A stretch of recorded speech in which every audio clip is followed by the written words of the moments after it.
Bonsoir mes amis, et bienvenue dans notre ville chargée d'histoire et de légendes. Oh, pardonnez-moi, je ne me suis pas présenté. Je suis une chimère, ou un dragon si vous préférez. Nous sommes quelques-unes à protéger cette église. Au fil du temps, nous avons vu cette ville se construire et prospérer sur les bords de la Risle. Nous sommes encore là 10 siècles plus tard. Cependant, ces dernières années, nous n'aurions pas osé nous montrer à vous. Il faut avouer que ce rajeunissement nous a fait le plus grand bien. Me voici à présent, devant vous, pour vous raconter l'histoire de Pont-Audemer et son église Saint-Ouen.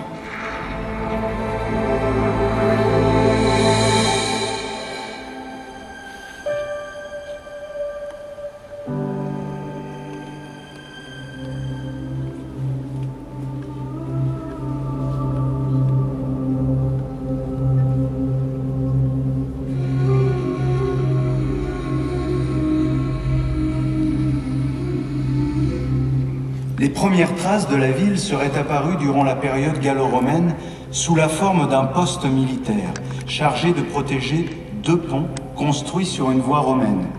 Le bourg prit alors le nom latin de Ad Duos Pontes, les 2 ponts.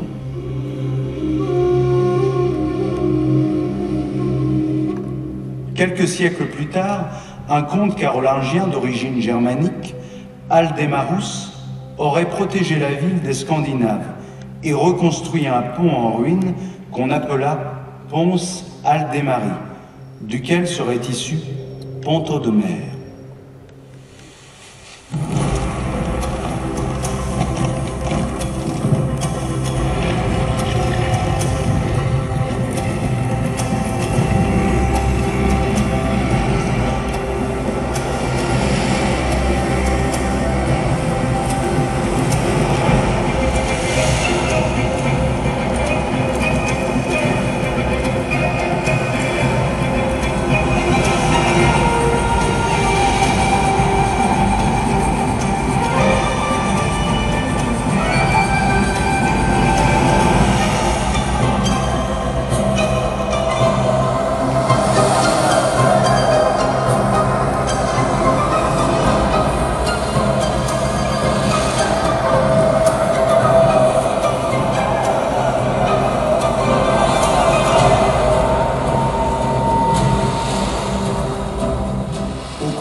Siècle, la région est constamment pillée par les Vikings. Lassé de ces attaques, Charles III cède le comté de Rouen, dont fait partie Pont-Audemer, au chef norvégien Rollon, lors du traité de Saint-Clair-sur-Epte. En contrepartie, Rollon le Marcheur doit cesser ses attaques et se convertir au christianisme, ce qu'il fera. Un fidèle compagnon de Rollon, Bernard le Danois, reçoit la ville en récompense.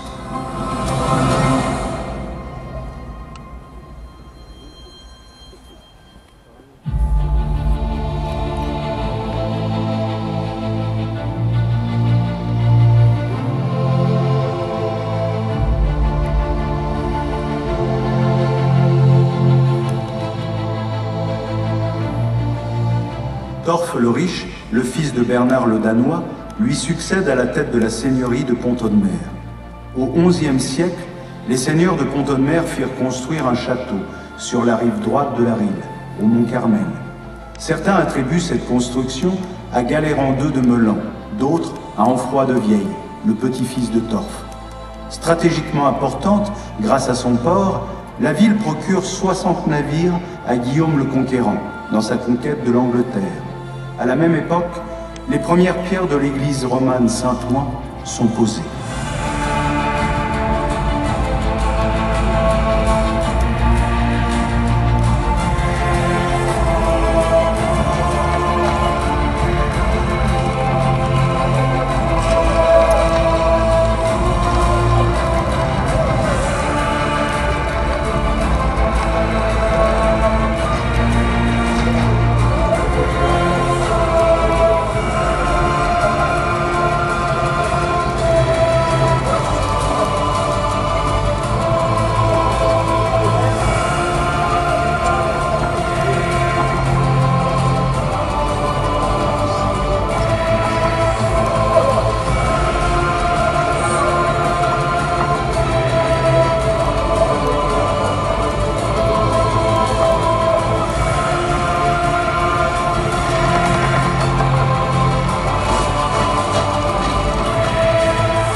Notre cité fut fondée sur un des points les plus étroits de la rive.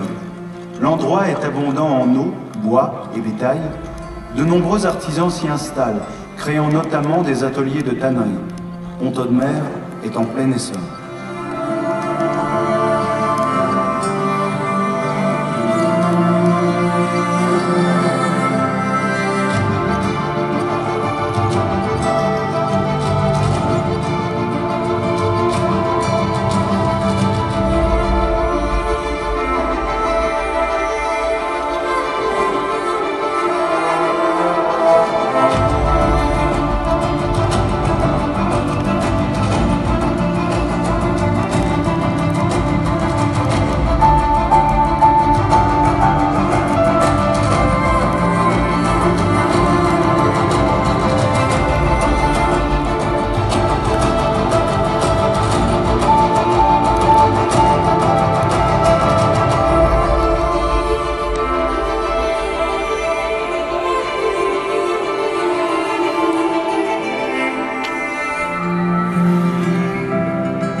L'église Saint-Ouen a besoin de s'agrandir pour accueillir une population grandissante.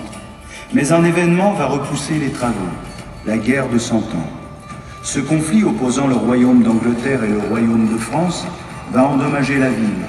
Jean d'Orléans, comte de Dunois et Mortain, parti d'Évreux le 8 août 1449, prend d'assaut Pont-Audemer, faisant prisonnier 420 Anglais. Ce fut l'une des dernières batailles de la guerre de 100 ans.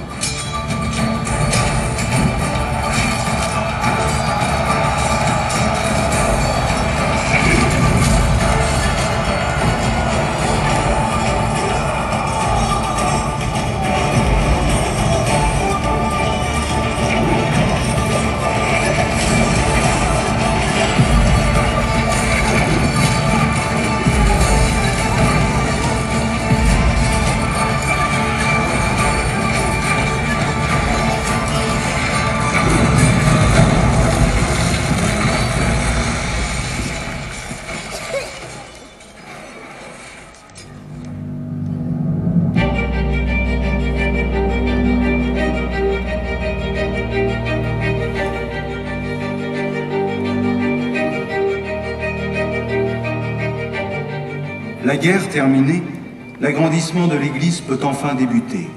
On commença par abattre la nef en conservant le transept et le chœur roman. La construction du portail de la tour nord et de la base de la tour sud a débuté vers 1485, sous la direction de Michel Goyer. Les travaux sont régulièrement à l'arrêt, par manque de moyens. La tour sud, laissée inachevée, a conservé l'amorce de son décor qui aurait dû couvrir un étage de la façade et ainsi harmoniser l'extérieur et l'intérieur de l'église Saint-Ouen. Les travaux reprennent au début du XVIe siècle sous la direction de Thomas Thérould. Mais les guerres de religion viennent interrompre à nouveau le chantier, qui ne reprendra jamais.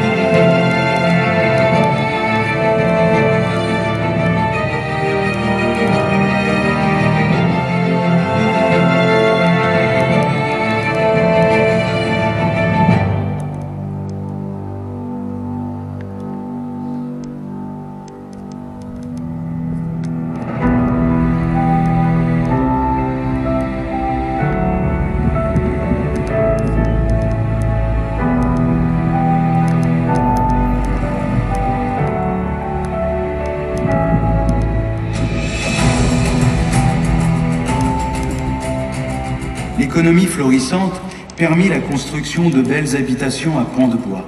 À ce type d'architecture s'ajoutent au XVIIe siècle des constructions en briques avec appareillage de pierre blanche et étages en colombage.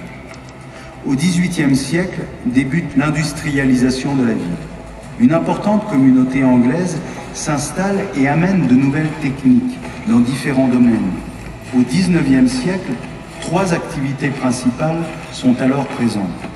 la tannerie, la papeterie et la fonderie.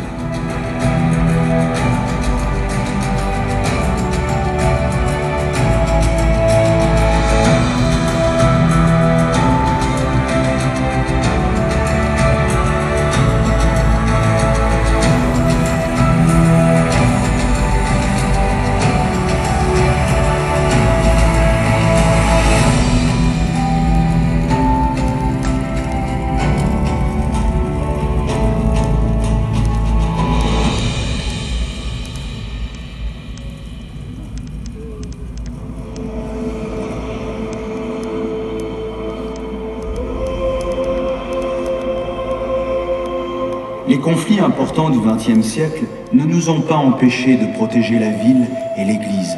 Pendant la Première Guerre mondiale, Pont-Audemer était loin du front, mais elle a contribué à l'effort de guerre en fournissant de grandes quantités de cuir pour les armées. Pendant la Seconde, en revanche, elle a subi plusieurs bombardements, dont un qui aurait pu raser la majorité de la ville. Le drame fut évité à cause du mauvais temps. Les bombes tombèrent sur le quartier ouest. La ville fut libérée le 26 août 1944, le jour de la Saint-Ouen.